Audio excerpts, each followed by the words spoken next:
Where did you hear about it? I've been here a couple times. You've been here a bunch of times. Okay. All right. Fine. All right. Well, thanks you all for coming. I really appreciate. We have been.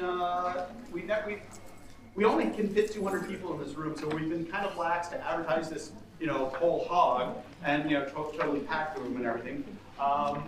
We have also been, however, doing webcasting. We've been doing it for 10 years now. Actually, 9 years now, since 2005. So we actually get quite a number of people watching it online. And we usually get 500 to 1,000 people watch the archived webcast of this. So we can only fit 200 in the room. So actually, the online audience has been, for many years, the dominant audience. So that's what we're performing for. We're not, no. No, we actually love to have a wonderful studio audience, thank you, because it provides the live aspect of it. But we're finding that in the age of the internet, that the dominant audience will be our online and our recorded audience.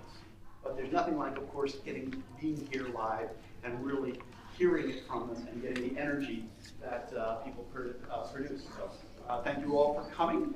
I think I have vamped until it's now 8:01. Thomas, are we okay in the back room? All right, ladies and gentlemen, doing our webcasting, Mr. Thomas Marcoux.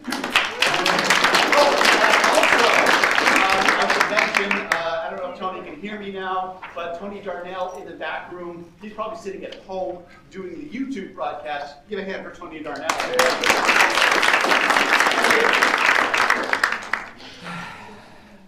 We're clear? All right, let's get it started.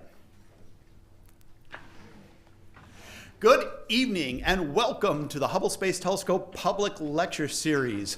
I'm your host, Dr. Frank Summers of the Office of Public Outreach here at the Space Telescope Science Institute.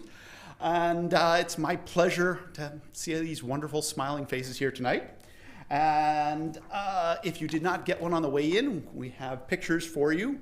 The picture this month is the planetary nebula NGC 2440, which provides a cool image on the front and a couple of cool facts on the back, as much as we can fit in, and I guess it's about 300 words for you.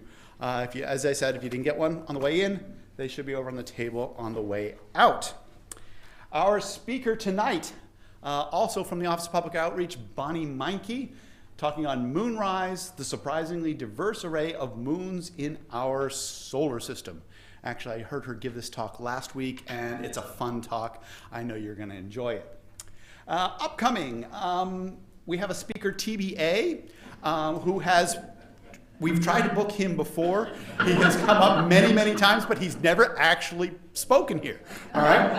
I hope this time that he also doesn't speak here, because I will fill that in before next month. Unfortunately, I won't be here next month. I will be in Boston, Massachusetts for the American Astronomical Society Conference.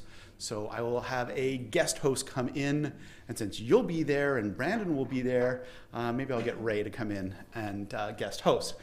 In July, we have a wonderful talk, Building New Worlds in Protoplanetary Disks. I'm actually going to talk about some disks in just a minute, so you'll get an understanding of that. Andrea Banzati. And on August 5th, a discussion of a amazingly ambitious project that is 3 years. It's one of the largest projects Hubble has ever worked on. It's called the Frontier Fields. A sneak peek at the first billion years of the universe, and this is the PI, Jennifer Lotz. She'll be talking about the first initial results, because of course this is a 3-year project. They'll only be about 6 to 7 months into it when she gives this talk. So she'll have some results, but there's going to be a lot of cool stuff coming from that in the future. If you want to know about our talks, we have our Go link, hubblesite.org/go talks. Or if you go to your favorite search engine and type in Hubble Public Lecture, you should find this webpage. We have a list of the upcoming speakers, and we have a link to the archive. We've been webcasting since 2005. That's 9 years of cool astronomy talks for you to go back and watch. That'll take you a weekend or two to watch, so you can find them. And that link right here, the STSCI Public Lecture Series, on our webcasting site. In addition, as of last week, we started taking these and putting them out on YouTube on Hubble Site channel. So youtube.com/Hubble Site Channel, an alternate way. So here is last week's speaker, Terra Sapiens, the human chapter in history of Earth. This is not David Grinspoon, that is me. The camera cut to his slides. I wanted a great shot because he had that cool little hat, right? He walked up here and immediately walked over there, and so the camera cut to his slides, and I didn't have a good shot of him standing here at the podium. So unfortunately, I had to use my ugly mug for this. But you can see that we've got all an hour and 37 minutes of it up there. And then, of course, while you're there, you can look at the other videos we have on Hubble Site Channel, our cool videos, some of my unfiltereds. We have some Hubble Hangouts, all sorts, a wide array of cool things to watch on YouTube. Email. We send out announcements. You hopefully, if you're on the email list, you got an announcement yesterday and today. Sign up by providing your email address. If you got a card, give it to me afterwards. You want to write it down on a piece of paper, hand it to me at the end of the lecture, please do so. You won't get any spam, okay? Easy way to do it is you can send an email to publiclecture@stsci.edu, and you can send us comments or questions. If there's something that you didn't get to ask the speaker, send it in there. You can also sign up for announcements, because if you send email there, we'll have your email address and add you to our list. Social media, if you are into any of the social medias, we've got a good number of them covered. We're on Facebook, we've got 2 Twitter accounts, we're on Google+, and actually it was funky because one of the reasons we're doing YouTube is we have like 2 million followers on Google+.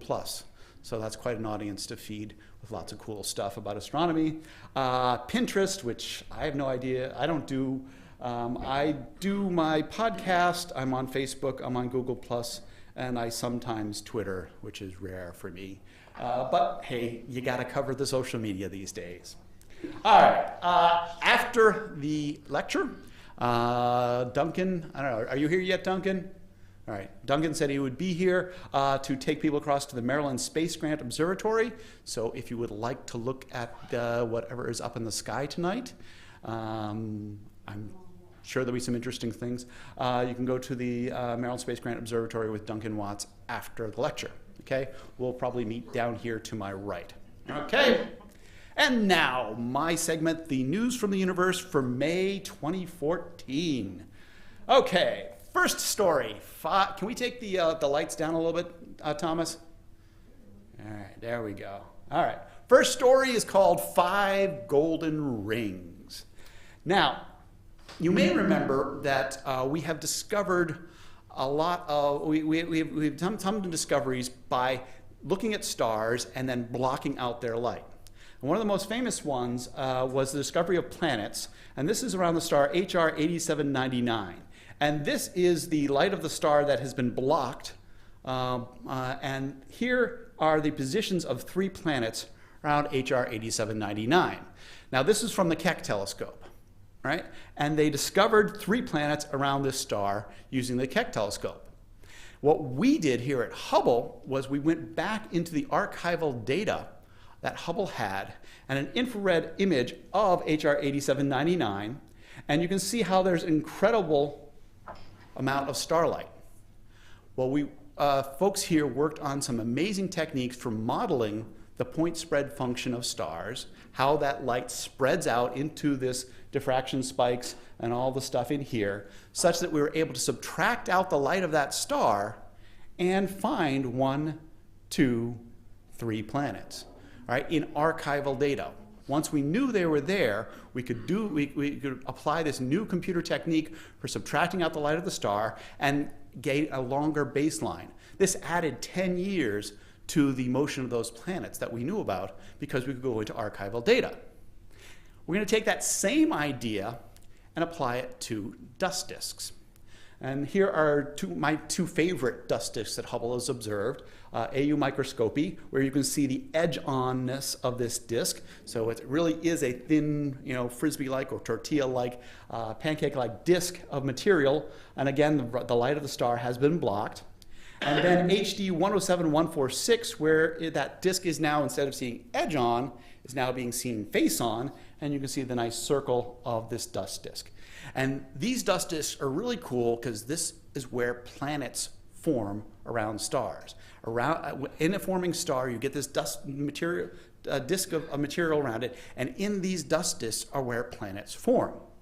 Now, these are two really beautiful images, but we want to then utilize the technique that we have from other things. So the example here is using star HD 181327, which the dust disk around it was known, and using a normal star removal, you can see how ugly this sucker is. Okay? I mean, there's just, you can see there's a disk, but you can see the light of the star penetrates into it, and you get a lot of uncertainties about what you're doing. With this new technique, they're able to subtract out the star more cleanly and gain a better view of the stuff around it. All right? So we're able to utilize this new technique. And again, these disks are not new. We're not discovering them, but we're going back and being able to make better observations of them. And so here are two examples, all right, where you can see an edge-on disk, and you can see a slightly oblique disk here, and here are the artist's diagrams to guide your eyes to what you're seeing up here. All right? By using this new point spread function subtraction technique, we're able to get more detail. And it's not just these two, but as I said in the title of this story, we had 5 golden rings that we announced in this press release. All right? So these are 5 different disks that we knew were there, but using this new point spread function technique, we're able to see them more clearly, get better observations, and more details and understanding of how these dust disks, the structure of these dust disks and how planets may form around newborn stars. Our second story, a tailspin breakup. A whole bunch of wordplay in that one thing. All right, so you guys remember Comet Ison from last year, right? Okay. And this is one of my favorite images of it from UK photographer Damien Peach on November 15th last year. Just an amazing shot of Comet Ison. But of course, we remember what happened to Comet Ison, that it came past the sun and it broke up. It disintegrated, went to pieces. All right, now, this happens for comets. We expect this, okay? And not just comets that pass by the sun. Here is the breakup of comet Schwarzmann-Wachmann 3. I use this comet just because I like saying Schwarzmann-Wachmann 3. And this is just the B fragment, okay? So you can see the pieces of it breaking off. All right? And this is just the B fragment as it broke up in April of 2006. So we expect comets, as they go past the sun, they lose material, their ices, they heat up, and they naturally will break apart. But what we didn't expect was to see this. This is the asteroid P2013 R3, which was only discovered in September of last year, hence the designation 2013 and R3. And it was discovered as several fuzzy blobs, and it seemed interesting enough to look with Hubble. So this was October 29th, and then on November 15th, and December 13th, and on to January 14th. We're seeing an asteroid breakup. Now, asteroids are these big giant rocks, right? Ice balls, okay, we can understand how a snowball disintegrates and breaks up, but now we're seeing the breakup of a rock thing. And here is the 4 pictures together, and you can see this disintegration sequence. And this is not common, all right? I believe this is the first time we've truly seen a full breakup of this that we could not attribute to two of them smashing together. Okay, I've shown you stuff in the past where we believe that there are 2 asteroids that smash together and cause some breakup. But here's one where it's not due to, where we do not believe that it's due to a collision. So what's going on here? Well, you can see each of these pieces here is losing some material and is developing the tail. That's the tail in the title. But the spin in the title is due to one hypothesis of what could be doing this, is that this asteroid got a torque on it that caused it to rotate fast enough that the material broke apart. Okay? Now, you might think, wow, that would have to be an incredible amount, but we're not sure if these asteroids are singular rocks or if they're what we call rubble piles, all right, held together by mutual gravity but not a single piece of rock. All right, and this we would assume if it was a more of the rubble pile model of asteroids and got to be spinning fast enough, then centrifugal force could pull it apart like this. Truth is, we don't truly know why it is broken up like this, but Dave Jewett and his team will be studying it continuously, trying to find out why and doing more observations to show you that it's not just comets that break up, but even asteroids can suffer what I just called a tailspin breakup. Our final story is a Hubble anniversary present for you, part 2. Now, how many of you who were here last month? Okay, not enough. Okay, the rest of you, get up with it. All right, if you remember what I told you last month, and for those of you who weren't here, all right, in April 24th, 1990 was when the space shuttle launched carrying Hubble aboard. That was 24 years ago. All right, April 25th was the deployment of Hubble. And of course, we do something special for each year for Hubble's anniversary. This year, however, we had a conference in Rome on science with the Hubble Space Telescope, and we released the image that we always do a month early. And it was that image that I showed you last month very briefly with the teaser that, hey, I'll show you something even cooler next month. Okay, so what I didn't tell you last month was that this image comes from something called NGC 2174, or more poetically, it's called the Monkey Head Nebula.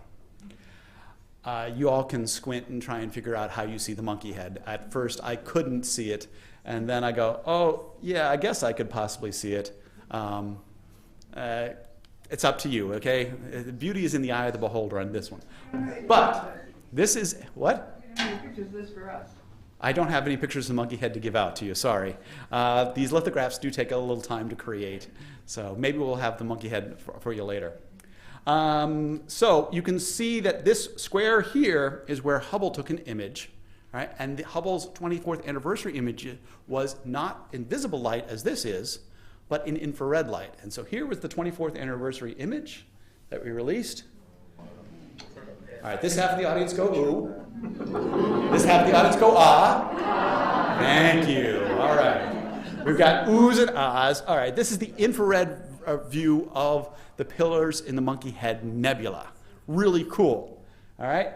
Well, however, you've seen this. If you pay really close attention to everything Hubble releases, you would know that we've released this before, right here, but only as a visible light image. So years ago, we released, in 2001, we took the image in visible light, and here is the contrasting image in infrared, which provided us with a cool opportunity so that we could do a visualization of this. Our team in the Office of Public Outreach loves to do cool visualizations, so what we're going to do is we're going to zoom into it in visible light, transfer to infrared light, and then pull out of a 3D model for you. All right, and this is something that we added for Hubble's 24th anniversary. On the anniversary date, we added to the press release that we did a month earlier, this visualization. So we start at Gemini and Orion, and you find that the monkey head is right in between them. Technically, it's in the constellation of Orion. And here's the DSS image of the monkey head. Come into that pillar, and we'll fade into Hubble's visible light image of it. Now let's crossfade to the 3D model in infrared and begin a slow pullback.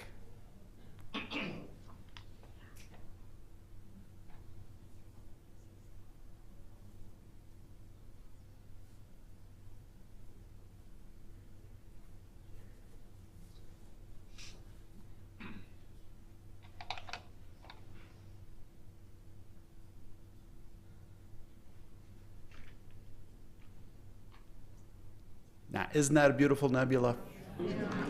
Yeah.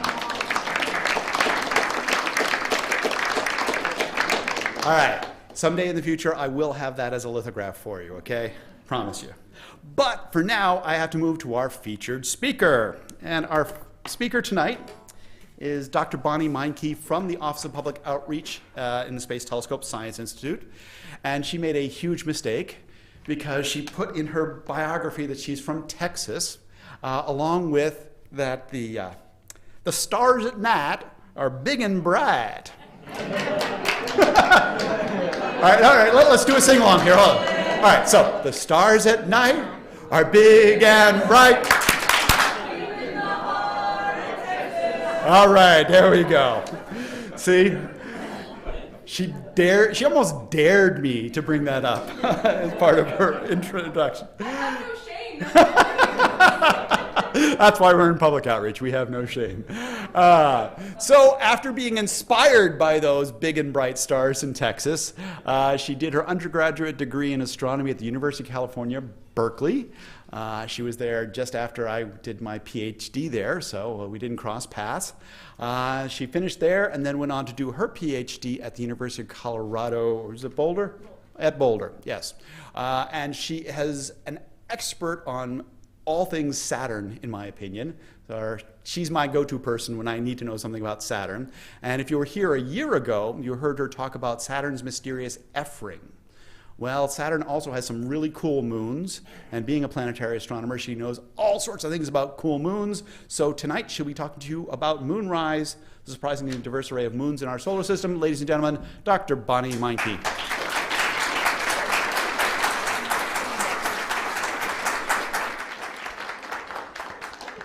Well, now I feel bad because no matter what I talk about, that last part's all you guys are going to remember from tonight.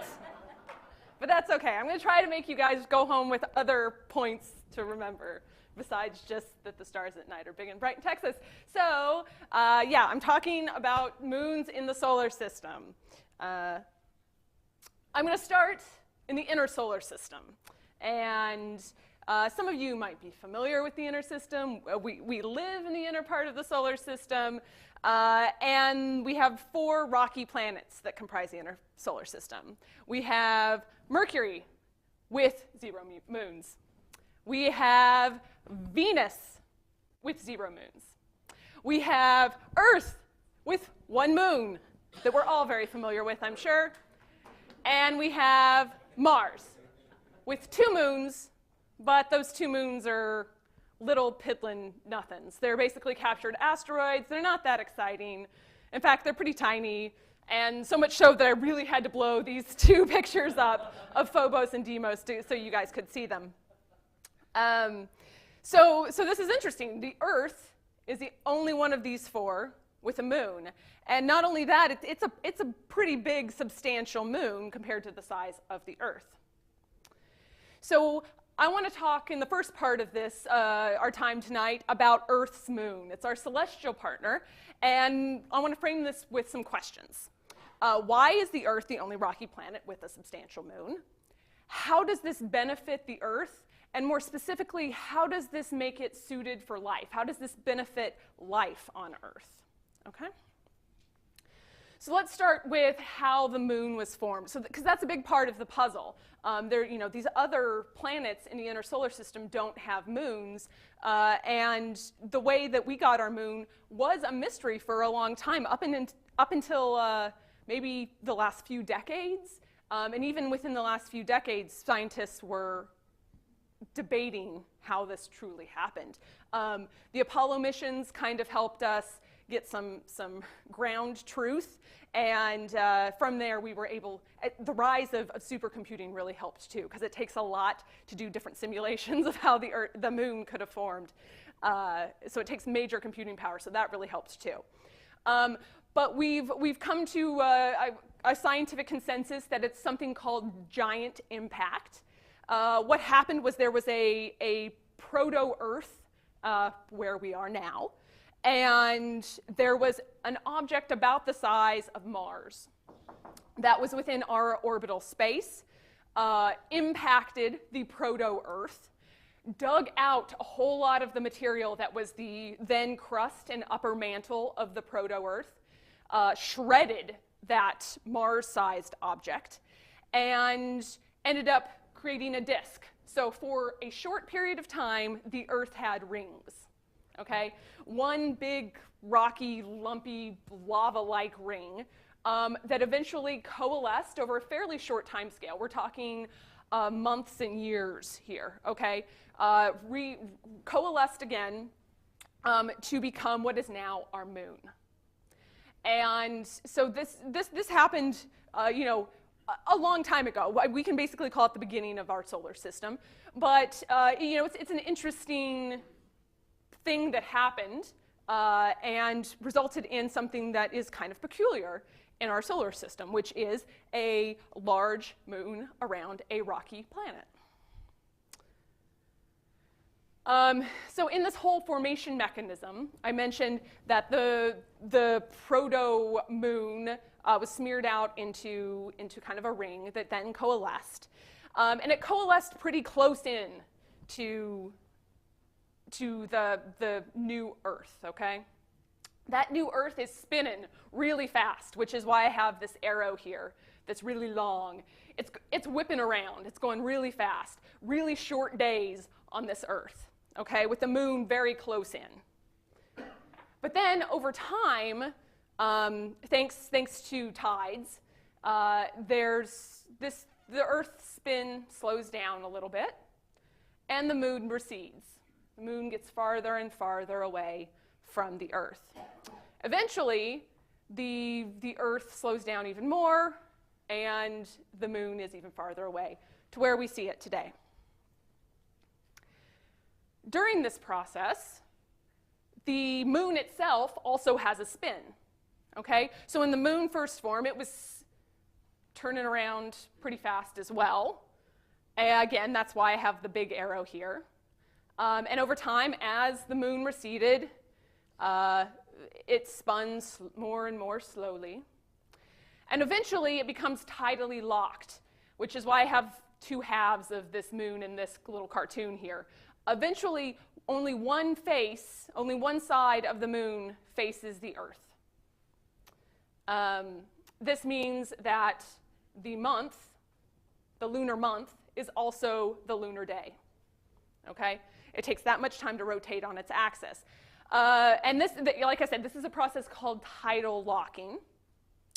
And this is why we only see one face of the moon, and this is why the moon seems so familiar and unchanging and constant to us, is because it is tidally locked. And this is a process that happens with a lot of two-body systems. So most of the moons I'll talk about in the second half of my talk are tidally locked as well.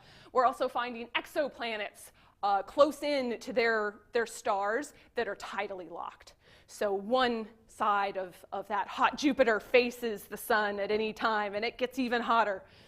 That's a whole separate talk. But this is what tidal locking is. It's a common thing, and we have a beautiful example every time we look up in our skies, or most of the time when we look up in our skies, because the moon's not out all the time. But so just to give you an idea, this will continue to happen. The moon continues to recede from the Earth at about 4 centimeters per year, so very slowly. You don't have to worry about it zipping off anytime soon. The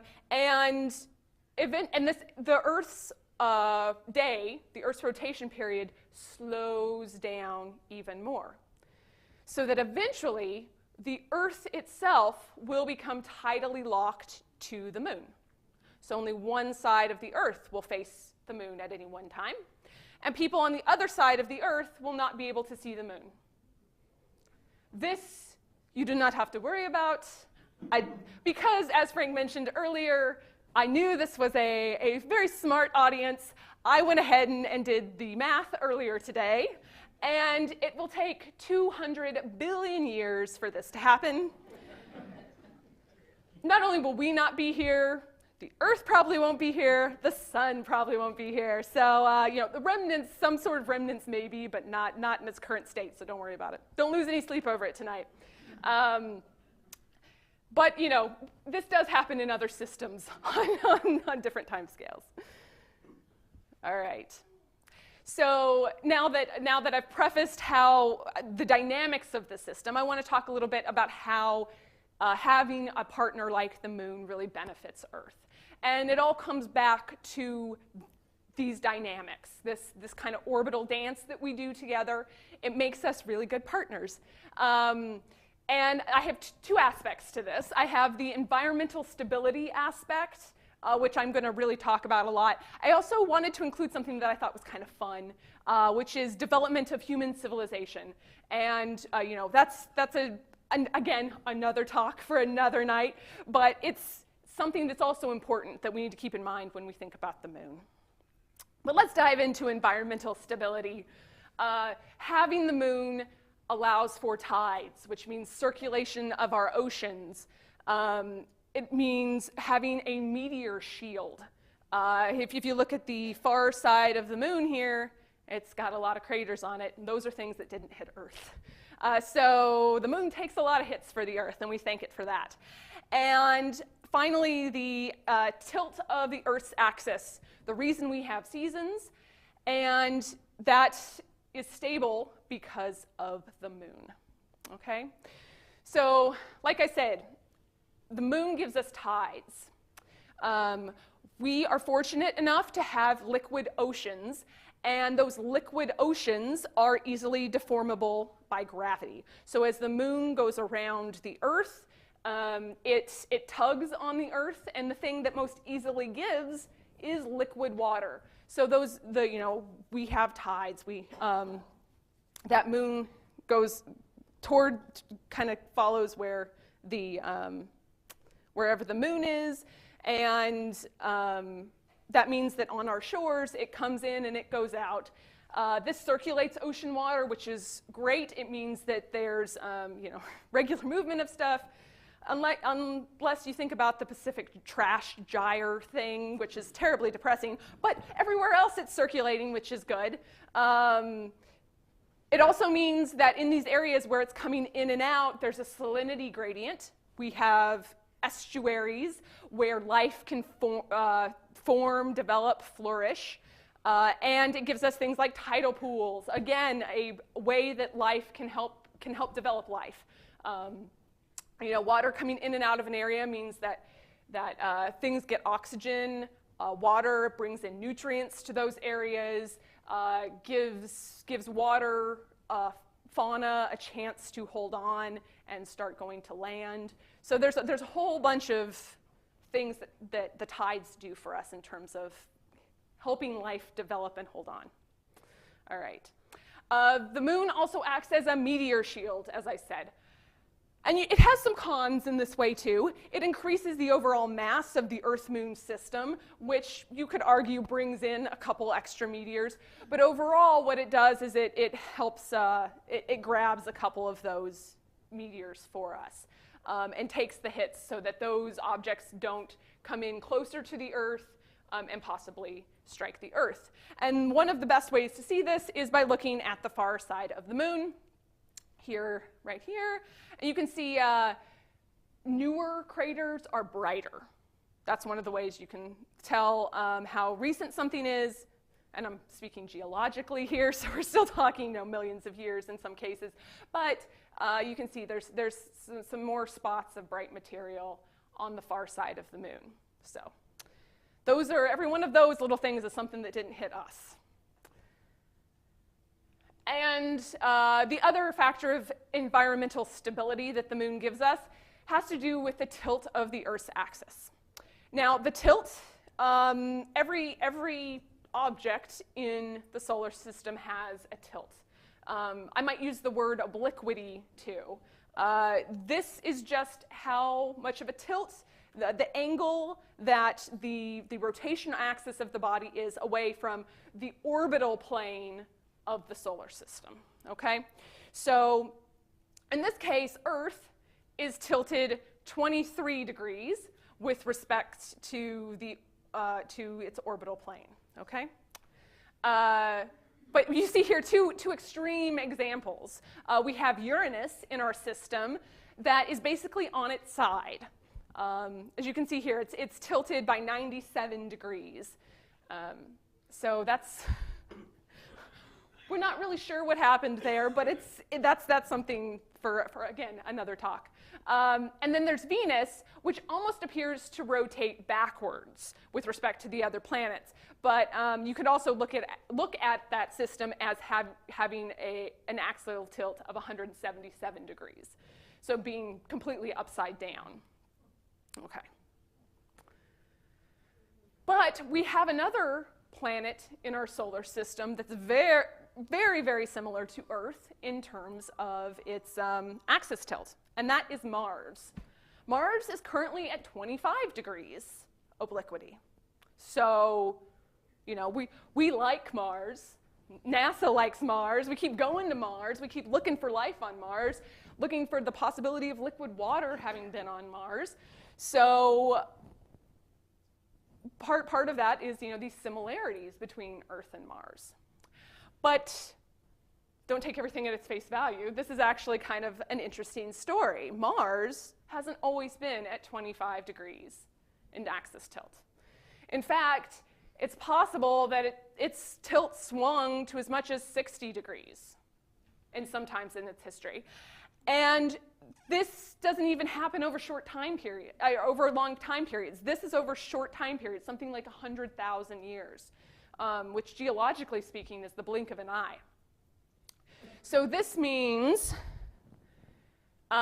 when you have something with a high axial tilt, like I have here on the left, you can see that where the solar rays come in, these yellow arrows I have here, more direct solar radiation is hitting the poles on the summer side, in the summer hemisphere, okay? In this case, the northern hemisphere. This means that it can completely melt whatever polar ice cap there may be, which means that the overall atmosphere is full of if it's water, it's more humid, which means that sea levels rise. It also means that there is a larger deposition on the winter side, winter hemisphere, in this case, the southern hemisphere. So which is why this is white, because I'm saying this is the polar ice cap, because it goes to lower latitudes. Basically, the mid-latitudes end up with lots of ice. This means different land features, geologic features, different sorts of historical sea lines, shorelines, excuse me. And so this is how we know that Mars went through obliquity swings up to 60 degrees. Okay. Bigger tilts, hotter summers, colder winters, big shifts in the ice caps. Over here I have, on the right-hand side, I have a planet that doesn't have much of an axis tilt. And you can see that overall it's going to have smaller ice caps, but those ice caps will probably stay in place from one season to the next. There won't be as much material that goes into the atmosphere. It won't be as humid during the summers. And this means overall less seasonal variation. So I'm not saying, so I want to make one thing clear. I'm not saying that one of these is preferable for life over the other, but what I am saying is that these produce two drastically different climates. And if you swing from one to the other really quickly, geologically quickly, you throw everything out of whack. If you don't have a stable climate, it makes it harder for life to take hold, okay? So we have, and just for those of you in the audience interested, this is called the Meinke cycle, okay? So we have this comparison of two seemingly similar planets in terms of obliquity, but really the Earth has a long-term stability of tens of millions of years against big obliquity shifts. In the span of about 100,000 years, we can change by up to 4 degrees, but 4 degrees isn't a whole lot, okay? And this is tens of millions of years. It probably took life on this planet, a few billion years to first appear. And that means that it needed some stability. It needed a quiet, nice resting place to call home before it could really start to thrive. So our moon keeps this axis tilt in place. It makes sure that it stays around 23 degrees at all times, just gravitationally.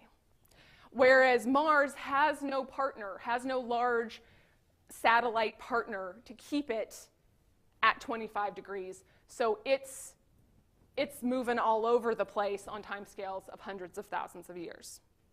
So that makes it a lot harder for a constant, stable climate that life might be happy with. Okay, so that's all about environmental stability. I want to take you guys through human civilization now, just real quickly, and point out some of the great things that for advanced life, as we like to think of ourselves, how it has really benefited the development of human civilization. One of the great ways is with calendars. Lunar calendars were some of the first types of calendars in the ancient world. They helped our ancestors build agrarian civilizations, because you have to know when to plant and when to harvest and those sorts of things. So calendars are great for that. And you know, even in more modern times, it's an exploration stepping stone. The moon is right there. It's slightly outside of our gravity well. So in terms of like, we have to launch a rocket there, but we only have to get to the moon. It's a very short distance in terms of time and supplies that you need to take with you to support human life. Whereas, you know, if we were going to go to, it could be a stepping stone. So if we wanted to go to an asteroid or to an outer solar system moon, those take much longer times, you know, months and years. And this gives us some testing ground for the technologies and for the ability to expand our reach out into the solar system and eventually the galaxy. So the moon is great for civilization as well. So I just kind of I wanted to sum up all of the points I made here, but give you guys this feeling, this takeaway message that the moon really provides us with a stable environment. This stable environment is conducive to the development of life, especially long-term survivability of life, whether it be microbes, humans, plants, everything in between.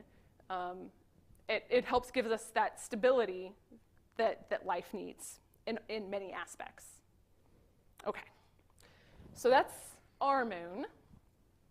Now I want to take you guys across the outer solar system and frame this in the context of, is there other stuff out there that also offers a stable environment?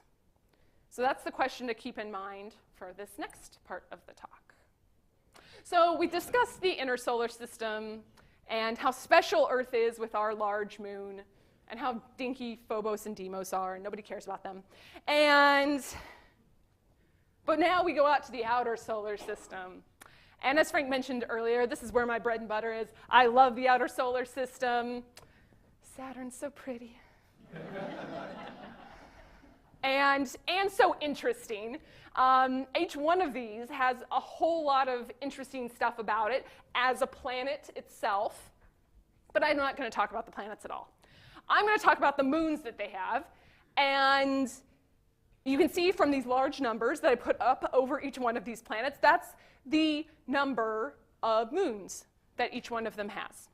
And I put the little, the greater than sign there because there's a lot of moons out there. We don't know about all of them, especially for Uranus and Neptune here.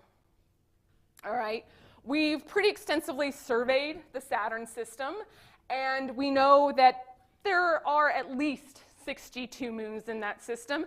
I say at least because we've discovered a whole lot in the last 10 years with the Cassini mission. And we see moons forming with the Cassini mission. So there's constant recycling of ring material, and moons are forming. Moons are colliding and disintegrating. So this isn't a constant number. For these sorts of systems, it's constantly evolving. Jupiter does, I mean, they all have ring systems. So ring systems really promote this sort of recycling as well. In fact, at Uranus, there's what people have described as a conveyor belt of moonlets coming out, just constantly being churned out. Timescales of like a year. So it's an interesting thing. And we need to explore more. That's my push, everybody. Go tell your congressman. We need to explore more in the outer solar system. So we can nail down these numbers, right? That's important. Okay. Well, I'm going to take, so these are very large numbers. I don't want us to be here until 2 a.m. while I go through a survey of each and every one. So I'm going to give you guys some of the highlights tonight. But I wanted to show you guys some of how big this list is, and give you an idea of size and scale. So I have Earth on here for a scale bar. And you can see how big some of these moons are. So here's our moon. The moons around Jupiter, some of them are quite large. In fact, Ganymede is the largest moon in the solar system. And Saturn also has the very large moon Titan, and a bunch of medium-sized moons, I'll call them. Uranus, these are the medium-sized moons that we can see. There's a whole lot of other ones that, as I said, are being made like on a conveyor belt. And Neptune, pretty far out. We've only really seen it with Voyager. We do know that it has some pretty cool moons, including Triton, which I'll talk about in a bit.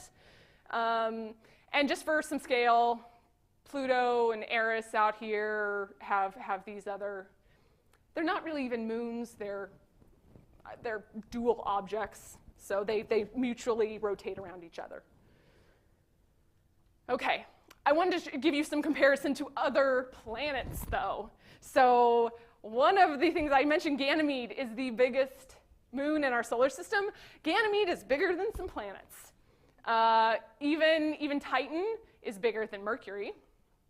Ganymede's just slightly smaller than Mars.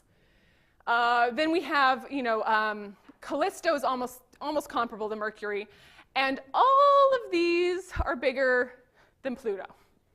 So there's a long list of moons that are bigger than Pluto. I'm not showing my biases there, am I?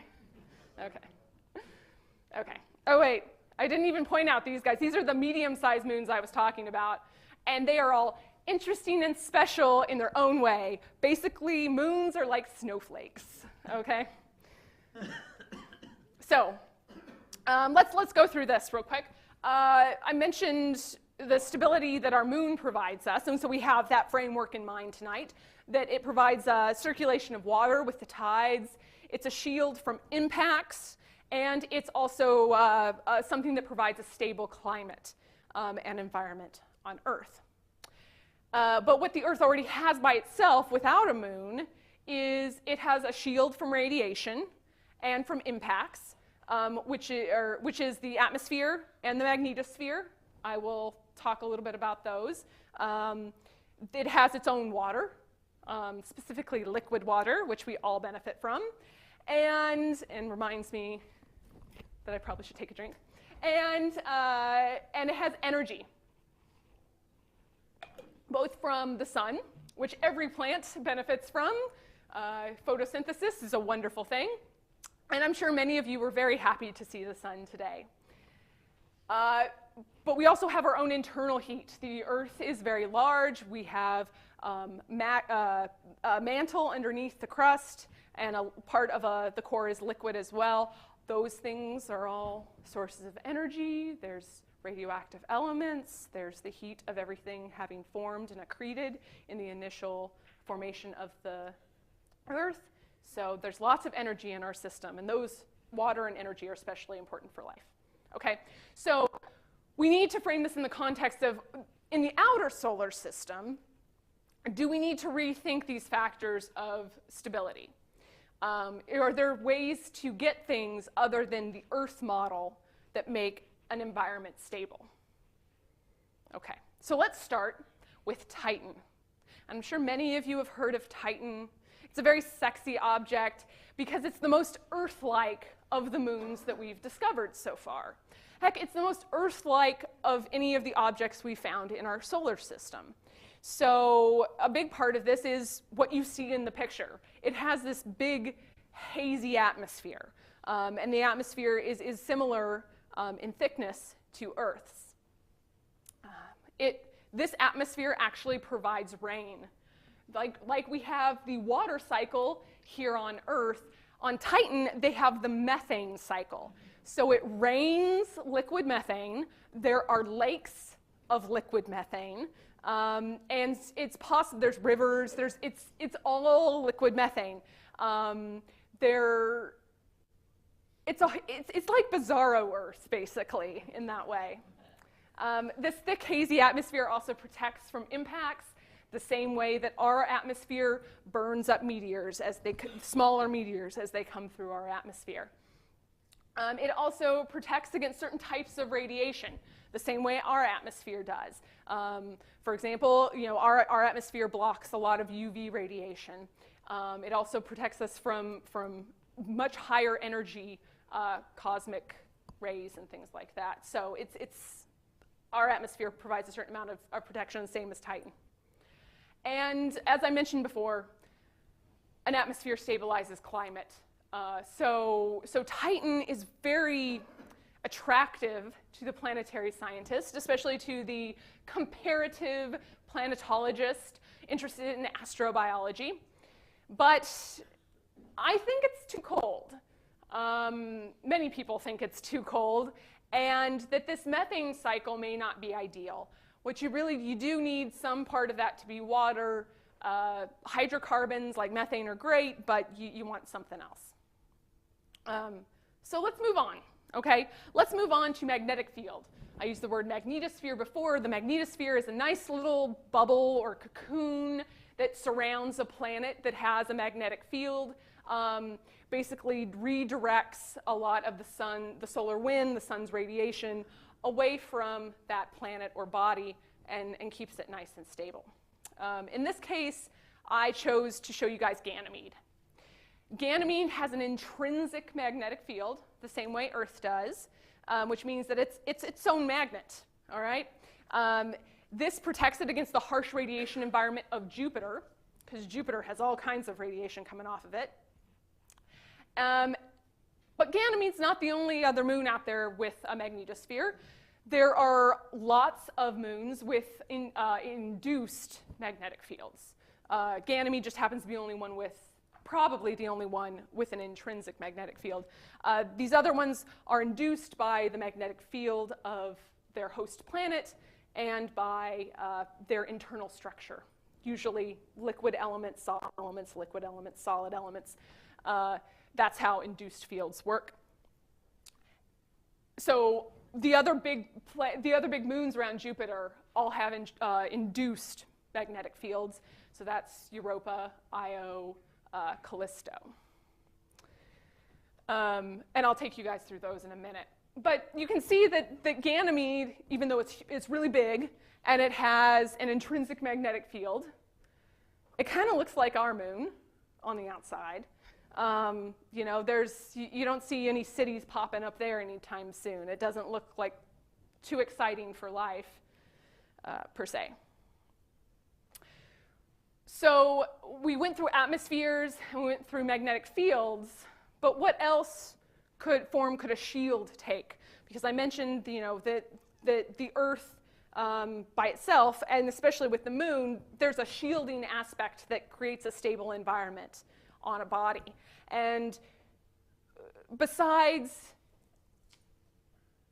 a magnetic field or an atmosphere or a moon to do some of the physical blocking, what else could there be? Well, the answer in the outer solar system is an ice shell. And there are multiple moons that are icy moons out there, especially around, that we know of around Jupiter and Saturn. And these can protect us against impacts, radiation, and heat loss. So they keep the heat in the same way that our atmosphere on Earth keeps that heat inside so that we all stay nice and toasty, possibly dangerously so if you get into a situation like Venus. We need something for all of those aspects. And what we have are some examples here. We have Europa around Jupiter. We have Enceladus around Saturn. And those are the two examples I want to use for this today. I've shown this kind of artist's depiction of what the inside of Enceladus probably looks like. And you can see this ice shell, a thick ice shell that protects whatever's inside of it. Okay. Well, speaking of heat and making sure that the heat stays in, we need to make sure that these moons have internal heat. I mentioned energy before. When you're out in the outer solar system, you're not getting a lot of light from the sun. So you're going to need you need to have your own battery pack, so to speak. And in this case, a lot of it comes from tidal interactions with their host planets. All right? You get a big gas giant planet, kind of like Jupiter or Saturn, and a smaller rocky or icy moon around it. As that moon whips around, it's going to have a little gravitational dance with that planet, and something has to budge. On Earth, our tides cause the water, the liquid water oceans to move. But if you have an ice shell or any other sort of shell, you're going to get squeezed. And it's like a water balloon where you have a rigid outer crust, but that it can flex, and inside all that liquid is sloshing around. That adds internal heat to the system. So this is called tidal heating. This happens to Io around Jupiter, to Europa around Jupiter, to Enceladus around Saturn, and to Triton around Neptune. I told you I'd come back to Triton. Okay, so the way that we tell that these moons have this internal heat is that we see geologic activity. And it blows my mind when I think about geologic activity on other bodies in the solar system. It's really cool to imagine volcanoes or geysers or any of those things that we take for granted on Earth on a different planet. So when I'm at Yellowstone, I really like to think that I'm on another planet. You're not far off if you think that. So Io is super cool because it has volcanoes. Every single one of these little pockmarks that you see is a volcano. And most of them are currently active. Io is the only body we know of in the solar system without a crater. The reason for that is because it resurfaces so quickly that there is all of those craters, impact craters, are painted over very quickly. All right? We can take different images of Io on a time scale of a few months, and we see the surface change. We see, this red spot get bigger and bigger and bigger as more lava comes out of that volcano. The reason it's mostly yellow is brimstone. There's lots of sulfur and other noxious, nasty stuff coming out of these volcanoes. It's not a place you want to be, but it is kind of cool. Okay, the other three of these on here are icy moons. So they have geysers. Enceladus and Europa both have evidence of geysers erupting from their surfaces. Hubble recently found some evidence of this on Europa, and the Cassini mission discovered geysers and has photographed geysers coming out of the surface of Enceladus. We like to call it cold faithful. And as you can, and Triton here, Triton you can see it looks like it has two halves. The northern half looks like a cantaloupe, and the southern hemisphere is kind of hummocky and weird, and with these black spots. Well, those black spots are basically ice volcanoes, cryovolcanism you might have heard of, and the reason they're black is because those ices include a lot of nitrogen, which makes them dark. Okay, so all of these bodies, we see them evolving. We know that they have internal heat as a result. Okay? So I've taken everything I've just talked about and tried to put it into a table. I don't expect you all to read the whole table right now, but I put all of the moons on the top and a couple planets on the bottom, one that you might be familiar with. Earth checks every box. Earth has internal heat. Earth has a radiation shield. Earth has water. And in terms of geologic activity, Earth has everything. You know, we have geysers, we have volcanoes, we have plate tectonics, you know, earthquakes, things like that. I also put Mars, just because we do a lot of comparisons to Mars. Mars doesn't have a lot of internal heat left. It once had volcanoes, but not anymore, not for a long time since. It has a very, very thin atmosphere and very little water. And what it does have is underground and probably icy. So, but all these other moons that I just took you through check off a lot of boxes in some way, or whether it be, you know, a radiation shield. They may have ice, they may have an atmosphere, they may have a magnetosphere, but they have some combination of everything I just discussed. But you can see those top three are the ones I really want to pick out. That's Enceladus, Titan, and Europa, and they check every box. Or probably check every box, because Europa, I think we still need to really confirm the geysers, but we have evidence that they're there. Oops. And I'm going to eliminate Titan off the bat. Just bring it down. We only have, we're running out of time here in this talk, so I'm just going to eliminate it. It's too cold, okay? So let's move on with Enceladus and Europa. Those two moons are the perfect combination. It's like when they were handing out names, they knew moons that would start with an E would be the interesting moons. So we have a protection from radiation in that ice shell. We have a protection from impacts with those ice shells. As you can see in this blown up shot, it's much prettier. You can see that they're underneath that ice shell, because it's protecting whatever underneath, there's a stable climate down there, okay? And inside, because of that tidal heating, it would be warm enough to support life, all right? If it's warm enough, it could be warm enough for liquid water down there. So I want to give you guys a little cutaways to show you how this could be ideal, okay? So this is Europa. Or an artist's depiction of Europa. We weren't actually able to slice out this quadrant. You can see that there's a relatively thin ice shell. If you looked at it here, it's probably tens of kilometers thick, which is relatively thin. And underneath, there would be a global ocean. Well, we've known this since the Galileo spacecraft was there. It took gravitational measurements. The way that the spacecraft orbits by Europa was able to give it a little tug and tell it what the inside makeup of that moon should look like. So we were able to predict from gravitational measurements that Europa has a global ocean underneath. Okay? And then recently, with Hubble, we found this. Now this is just data mapped onto a image of Europa. But what we're seeing here is this data tells us that there's some sort of water vapor in this area.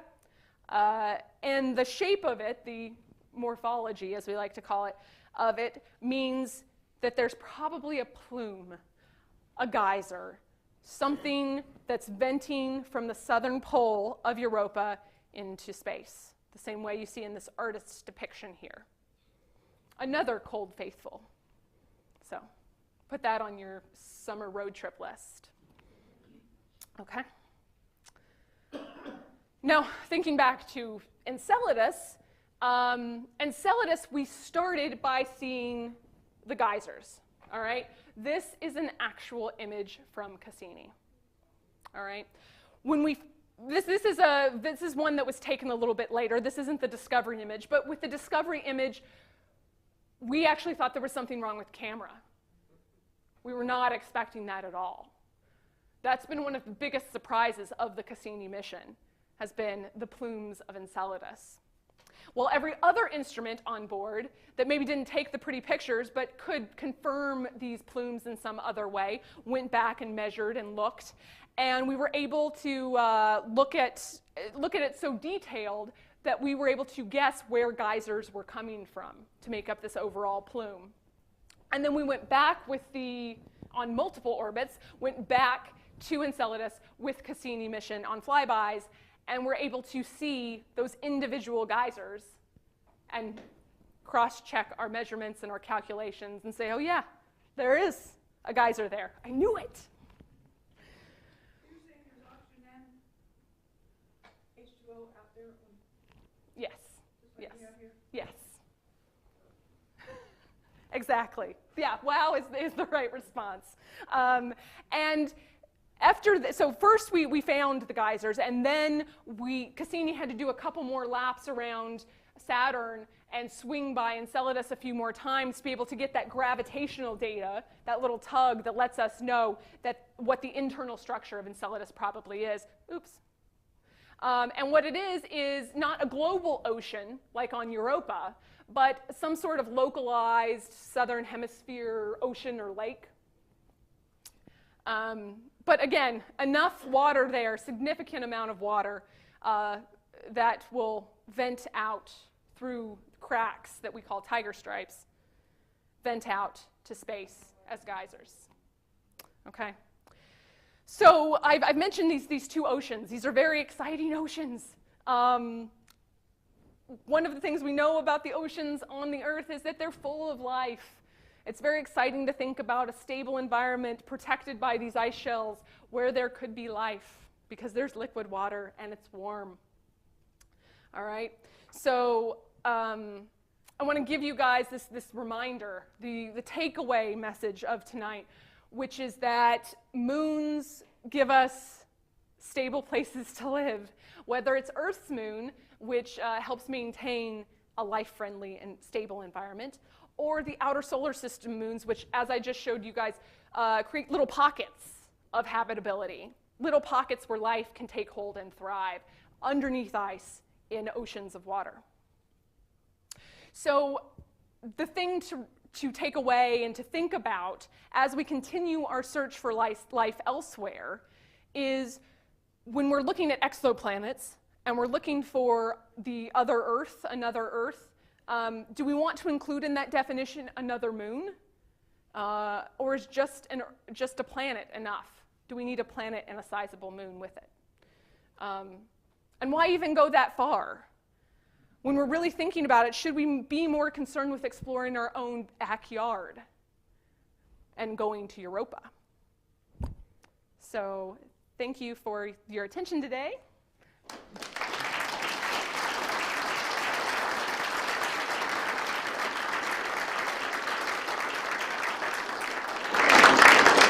I'll be happy to take any questions too. I'm sorry, I've run over by about 8 minutes.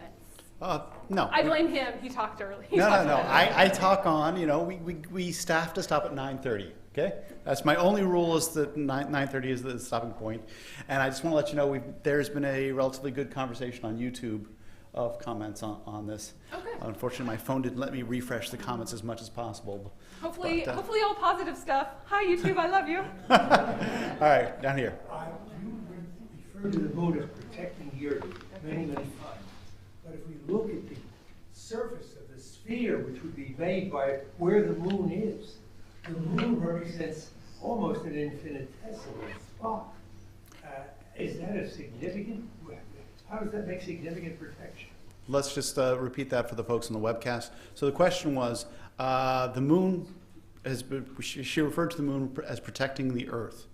But if you took the geometric projection of the moon onto Earth's surface, such as a solar eclipse, a lunar eclipse does, or solar eclipse actually does, that would be a small spot on Earth. So how does it really protect that much?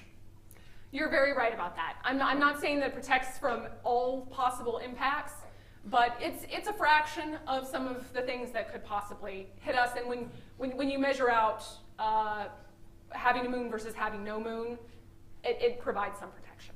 But doesn't it also deflect things that might be missing Earth and deflect them into the Earth? Exactly. What I was just going to add to that is that because it's out there doing an orbit around there, things that might hit us can be just slightly deflected off of their of an intersection path.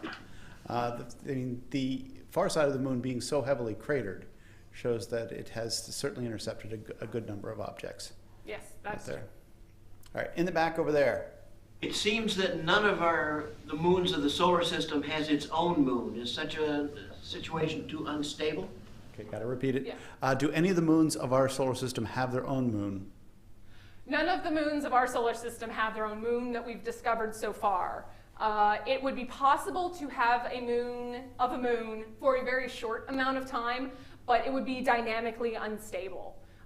So I can imagine a scenario where a moon gets hit, two moons hit each other and create some rubble, some pieces, kind of like that asteroid you showed earlier, in which case something would start to orbit a moon, but eventually it would either collide with that moon or be stripped apart by the gravitational interactions of the whole system. So orbital dynamics in these situations account for a lot, both in the Moon-Earth system and then beyond. When you have a giant planet, it's especially a factor. And just to comment that we do know of asteroids that have moons, Ida and Dactyl being the most prominent example that we know of. Yes. So even small things. Oh, I have one more thing to add to that, though. Oh, go ahead. As a rings person, there was some evidence at one point that one of the moons of Saturn had rings. We followed up with that, and we don't think that to be the case. But this got some different modeling going, some scientific modeling, and it's a possibility. Again, they would be short-lived. We're talking timescales of maybe 10 years to maybe 1,000 years, if that, probably less.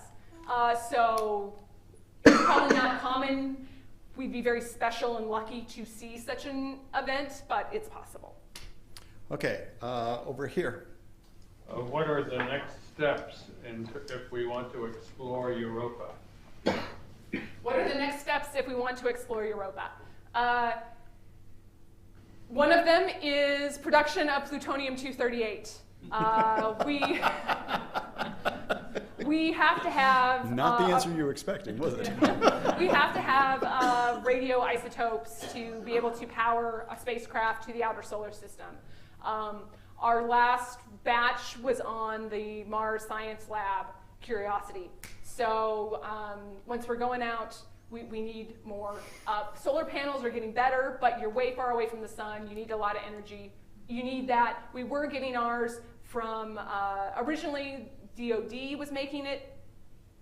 No, DOE was making it. Then we were buying it from Russians. And now we are back to having a line item in the budget for production within NASA, but that needs to happen. And it's needed to happen for about a decade. That's why we're running so short. And that's why we to do another outer solar system mission. What's going on in that picture there? This is ideas. All these people have ideas. A Europa mission has been in the works for a few decades. Since Galileo spacecraft was in orbit around Jupiter, people saw that and said, I want to go back to there. And so it's been in the works for a long time. There's an idea of having some sort of something that would land on the surface, a lander, that would then drill down. And possibly, because it's possible that there are lakes, like you can see here. So within the crust, there could be lakes. Or if we were lucky, we could find a thin spot, be able to drill down to the ocean. All of that takes a lot of technology testing and a lot of money. So a lot of ideas are out there. A lot of people have been working on these problems for a long time. But it's really about having the funding to be able to put ideas into action. Okay, the gentleman who's new tonight. Yes. I'd like to ask about tides. Certainly the atmosphere would have tides as well as the water. would that have any effect on the Earth? So our Your Earth. question, oh, sorry. repeat it, please. Yeah. Okay. Do tides have an effect on the atmosphere, especially at Earth? The Earth's atmosphere is not appreciably affected by tides because we have so many other effects on the atmosphere that supersede it. So we have, we have our rotation, we have winds, and our atmosphere isn't that thick. So it's not, for example, it's not as thick as Venus's. So there's several factors there as to why the tides aren't the dominant force on our atmosphere. Okay, over there. On the subject of energy, has anybody speculated if there was life on Europa or on Enceladus, what it would eat?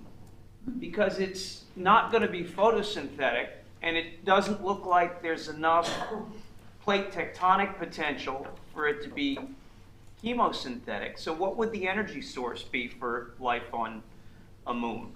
So the question is, what would the energy source for life on a moon be?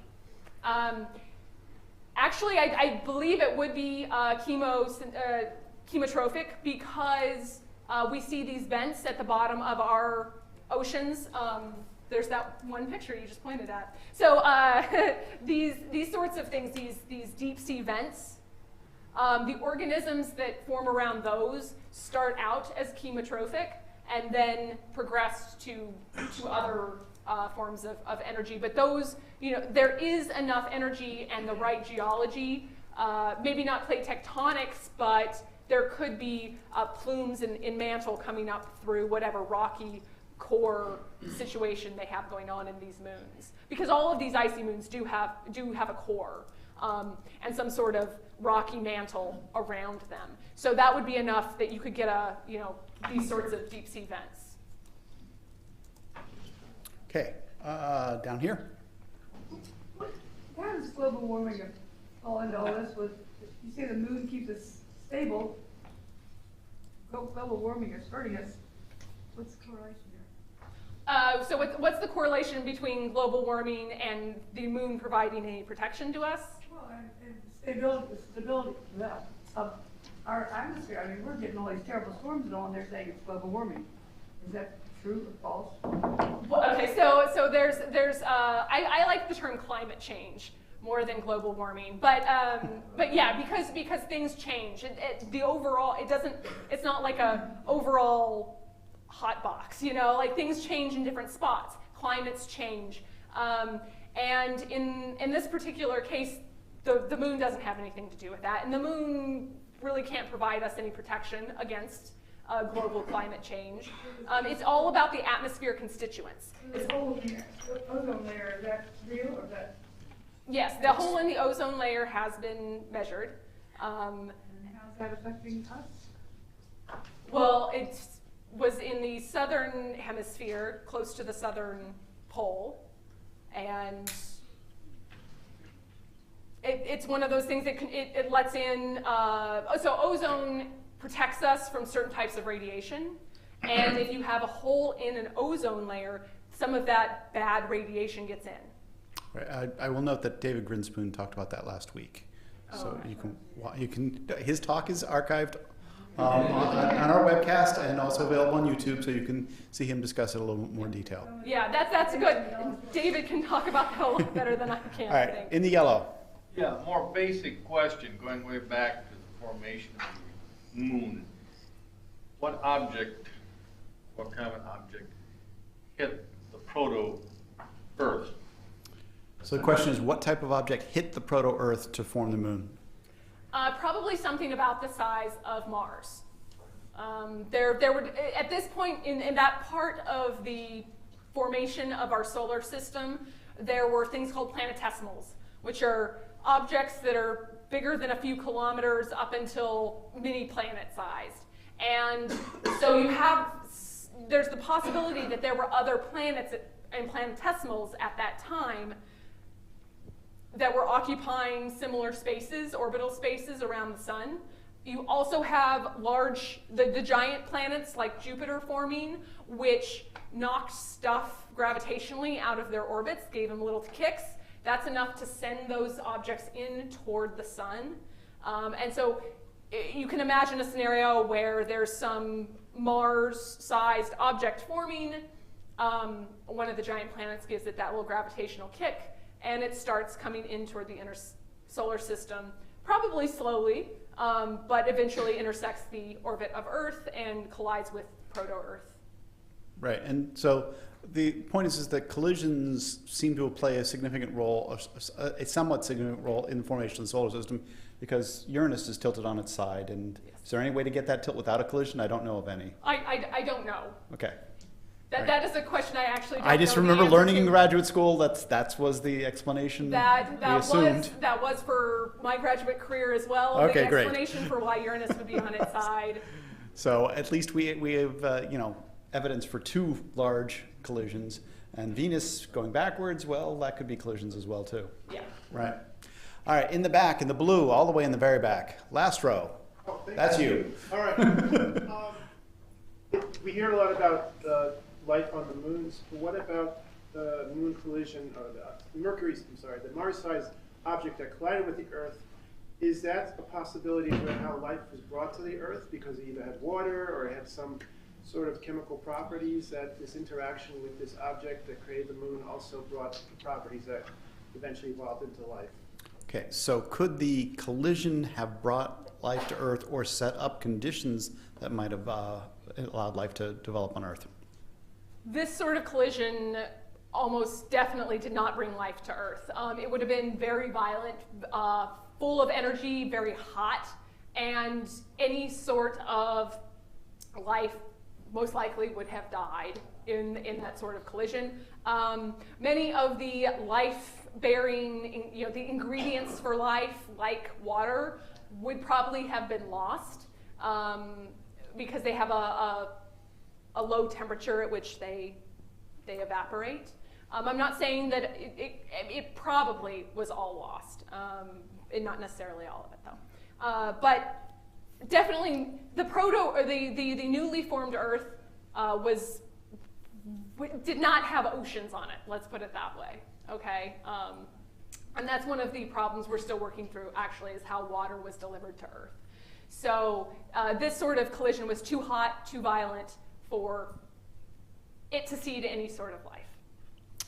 Okay, right here. If the Earth's magnetic flips, will that have an impact on the moon's orbit?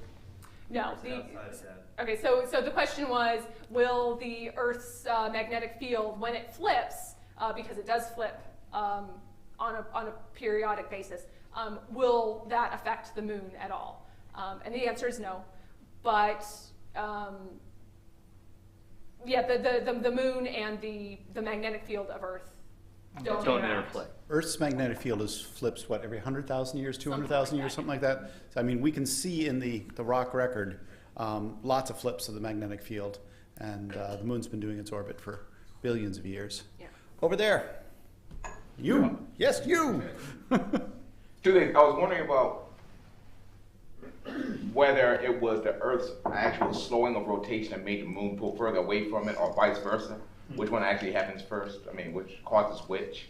Okay, so the question is the rotation and the slowing of the orbit, the slowing of the rotation, does one cause the other, or how does it all work? They are mutual. They are mutual. They happen at the same time. Okay, and one other question. I don't know if, although nothing dramatic will actually happen in our lifetime, I was wondering if there would be some time change in our lifespan, like, I don't know, adding 31 days to absolutely every month, adding another month, something of that nature in our lifetime. Paid each weekend, please. So we had you said the question is how quickly is this happening? Is there going to be some in human time scale?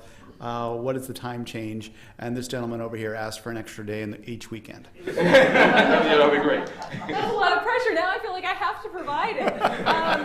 No, so the amount of time change is 1 second longer every day. Every day is 1 second longer every 60,000 years. Oh, well, yeah, we got a while. So it's not going to be in your lifetime. I'm very sorry. But there's kind of a fun cocktail party fact in there, which is that for the dinosaurs, their day was about 18 minutes shorter than ours is right now. They didn't have clocks, so. But they had less time to do what they wanted to do, okay? So when a dinosaur said he's short on time, he really was. What was the minimum wage? What was the minimum wage back? All right, in the back, right there. At the time of the collision with the proto-Earth, I'm having trouble visualizing how after you blast a big hole in it, it forms into a sphere again. How solid and brittle was it, or was it almost molten, or what? So the question was, he's having trouble visualizing this collision. Was the proto-Earth molten? Was it solid? How do you get things? I mean, you're thinking of, when you think of a Mars-sized body and an Earth-sized body, you might smash it in pieces. How does this all look? Yeah, it is. I agree. It's incredibly hard to wrap your head around that. I still have trouble, even though I've seen simulations of it being done. And you can always Google moon giant impact and look at images or video, and you'll probably get one of these cool visualizations. It was too big for me to put on the computer, so that's why I didn't have it for you guys. Like I said, everything's really hot, so most everything is molten at that point. A lot of stuff does evaporate. It is hot enough for rock to evaporate into a gas. So that Mars-sized object is so heated that it ends up becoming, very small fraction of it is liquid. Most of it is evaporated. The Earth gets a chunk carved out of it. So imagine having a bullseye with 3 rings carved down to that first ring, and having a scoop taken out of it, which then kind of falls into orbit around this mass of stuff, as you know, because you're dealing with an impact that's like this, so where my fists are the 2 bodies, and it very quickly that second body ends up orbiting, and the debris orbiting that first object. Most of that is not solid. Only that very central part of proto-Earth is still solid. Almost the rest of proto-Earth is liquid magma, and then what's around it is like a vapor hot mess. So, I still have a hard time figuring it out, seeing it in my head myself. Okay, we get time for only one last question. I saw his hand first, sorry. I know you guys, both of you have great questions always, but over here. I know the Earth's spin axis precesses like at 30,000 years or so. Does the moon's orbital plane follow the equator as it's doing that precession? All right, so Earth's spin axis precesses, all right? Does the moon's orbital plane also precess? That is a question I do not know the answer to. You have stumped the speaker! Yeah! Orbital dynamics is not her specialty, at least of our moon right now. No, orbital dynamics is my specialty, and I just don't know the answer to that question. That is, because the moon itself is not something. The Earth-Moon system isn't what I'm an expert in. Right. So, that's what I meant to imply. Yeah. The thing is, you know so much about the rings of Saturn. I know everything, Frank. Yes. And how dare you okay. All right. Well, all right. Next month, June 3rd, we will have a speaker. It will be a fantastic speaker. I just don't know who. I can't confirm for you who it will be at that time. Duncan, are you here? Yes, Duncan is back there. Duncan will take you across the street for the Maryland Space Grant Observatory's observing session. Thank you all for coming. Let's give Bonnie one great big hand.